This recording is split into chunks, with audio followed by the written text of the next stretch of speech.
עושים כאן למעלה. אנחנו תוקפים כל היום, גם כדי להכין את השטח לקראת האפשרות של הכניסה שלכם, וגם כדי להמשיך לפגוע בחיזבאללה. חיזבאללה היום הרחיב את מעגל האש שלו, בהמשך היום יקבל מענה חזק מאוד.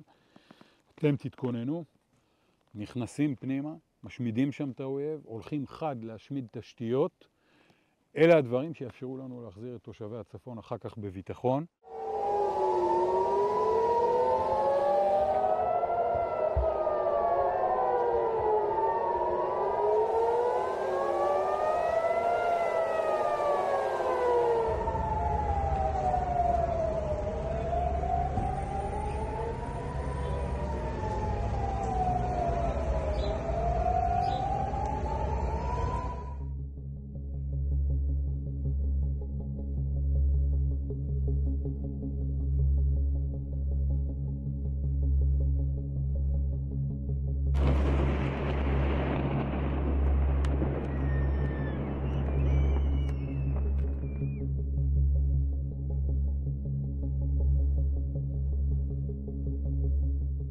אנחנו נמשיך להכות בחיזבאללה.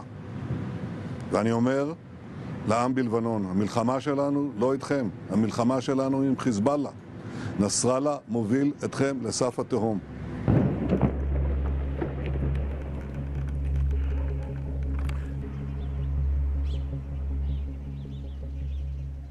We want to see a diplomatic resolution and a solution to prevent an all-out war.